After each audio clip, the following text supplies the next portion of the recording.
Properties ಇನ್ ಮೈಸೂರು. ಇದು ಶ್ರೀರಂಗಪಟ್ಟಣದಿಂದ ಒಂದು 4 to 5 kilometres ಆಯ್ತದೆ. ನೋಡಿ, ಈ ಥರ ಟಾರ್ ರೋಡ್ಗೆ ಅಡ್ಜಸ್ಟೆಂಟ್ ಅಡಿಕೆ ಮತ್ತು ತೆಂಗಿನ ತೋಟ ಇದೆ. ಬ್ಯಾಕ್ ಸೈಡ್ ದೊಡ್ಡ ರಿವರ್ ಇದೆ. ದೊಡ್ಡ ರಿವರ್ ಅಂತಂದರೆ ಸುಮಾರು 1 ಕಿಲೋಮೀಟ್ರ್ ಅಗಲನೇ ಇದೆ. ಅಷ್ಟೊಂದು ದೊಡ್ಡ ರಿವರ್. ಶ್ರೀರಂಗಪಟ್ಟಣಗೆ ಹೊಳೆಗಳು ಬರ್ತಾವಲ್ಲ, ಮೂರು ಹೊಳೆದು ಒಂದು ರಿವರ್ ಇದು. ಇಲ್ಲಿ ನಾವು ಹೋಗಿ ಮತ್ತೆ ಡಿವೈಡ್ ಆಗೋದು. ನೋಡಿ, ಹೆಲ್ತಿ ಆಗಿ ಇರೋದು ಅಡಿಕೆ ಮರಗಳು ಇದೆ, ಅಡಿಕೆ ಗಿಡ ಇದೆ. ಮತ್ತು ಬೌಂಡ್ರಿಯಲ್ಲಿ ತೆಂಗು ಹಾಕಿದ್ದಾರೆ. ಫಸಲು ಕೊಡ್ತಾ ಇದೆ. ಈ ವರ್ಷದಿಂದಲೂ ಕೊಡ್ತಾ ಇರೋದು ಫಸಲು. ಸ್ವಲ್ಪ ಮುಂದುಗಡೆ ಹೋದರೆ ಇನ್ನೊಂದು 1 ಎಕರೆಯಷ್ಟು ತೆಂಗಿನ ತೋಟ ಇದೆ. ತೆಂಗಿನ ತೋಟ ಆದಮೇಲೆ ಹೊಳೆ, ದೊಡ್ಡ ಹೊಳೆ, ಅದು ತೋರಿಸ್ತೀನಿ ಲಾಸ್ಟಲ್ಲಿ.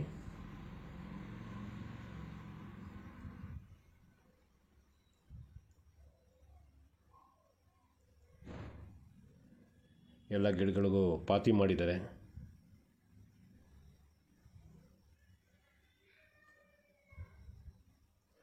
ಮೇಂಟೆನೆನ್ಸ್ ಚೆನ್ನಾಗಿ ಮಾಡಿದ್ದಾರೆ. ಫ್ರಂಟ್ ಟಾರ್ ರೋಡ್, ಆಮೇಲೆ ಅಡಿಕೆ ತೋಟಕ್ಕೆ ಸುತ್ತ ಬೌಂಡ್ರಿಯಲ್ಲಿ ತೆಂಗು ಹಾಕಿದ್ದಾರೆ. ಆಮೇಲೆ 1 ಎಕರೆ ಅಷ್ಟು ಆದಮೇಲೆ ಫುಲ್ಲು ತೆಂಗಿನ ತೋಟ, ಅಲ್ಲಿ ಅಡಿಕೆ ಇಲ್ಲ. ಅದಾದಮೇಲೆ ರಿವರ್. ಈ ರಿವರ್ದು ನಾನು ವಿಡಿಯೋ ಮಾಡಿದ್ದೀನಿ. ಫ್ಲಡ್ ಬರೋ ಟೈಮಲ್ಲಿ ಮಾಡಿರೋದು. ಈಗ ಫ್ಲಡ್ ನಡೀತಾ ಇದೆ, ಆ ಟೈಮಲ್ಲಿ ವಿಡಿಯೋ ಮಾಡಿರೋದು. ಅಷ್ಟೇ ನೀರು ಬರೋದು. ಬಾಕಿ ಟೈಮಲ್ಲಿ ಸ್ವಲ್ಪ ದೂರ ಹೊರಟೋಗ್ತಿದೆ.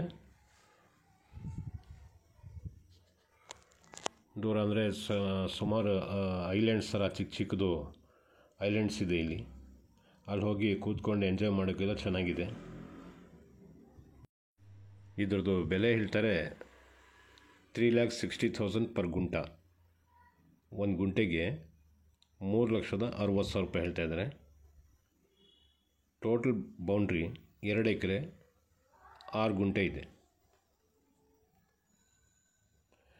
ನೋಡಿ, ಈಗ ಅಡಿಕೆ ಎಲ್ಲ ಹೋಯ್ತು. ಈಗ ಏನಿದೆ ಬರೀ ತೆಂಗು. ಇಲ್ಲಿ ಹಿಂದ್ಗಡೆ ಏನು ಮಾಡಬೇಕು ಅಂತಂದರೆ ಹಣ್ಣಿನ ಗಿಡ ಹಾಕ್ಕೋಬೇಕು ಮಧ್ಯದಲ್ಲಿ. ಆವಾಗ ತೋಟ ಇನ್ನೂ ಚೆನ್ನಾಗಿರ್ತದೆ. ನೋಡಿ, ಇದಾದಮೇಲೆ ಲಾಸ್ಟಲ್ಲಿ ರಿವರ್. ಇದು ಬೇಸಿಗೆ ಟೈಮಲ್ಲಿ ಇಷ್ಟು ನೀರು ಬರೋಕ್ಕಿಲ್ಲ. ಸುಮಾರು ಮುಂದೆ ತನಕ ಹೋಗಿ ಎಂಡಾಗಿಬಿಡ್ತದೆ. ಅಲ್ಲಿ ತನಕನೂ ಹೋಗ್ಬೋದು ಇಲ್ಲಿಂದನೇ. ಅಲ್ಲಿ ದೊಡ್ಡ ದೊಡ್ಡ ಬಂಡೆಗಳಿದೆ. ಆ ಬಂಡೆ ಮೇಲೆ ಕೂತ್ಕೊಂಡೆ ಐಲ್ಯಾಂಡ್ಸ್ ಥರ ಇದೆ. ಎಂಜಾಯ್ ಮಾಡೋಕ್ಕೆಲ್ಲ ಚೆನ್ನಾಗಿದೆ. ಹೋಮ್ ಸ್ಟೇ ಮಾಡಿದ್ರೂ ಚೆನ್ನಾಗಿ ರನ್ನಿಂಗ್ ಆಯ್ತದೆ ಇಲ್ಲಿ. ನೋಡಿ, ದೊಡ್ಡ ಕಾವೇರಿ ರಿವರ್ ಇದು. 1 ಕಿಲೋಮೀಟ್ರ್ ತನಕ ಅಗಲನೇ ಇದೆ ಇದು.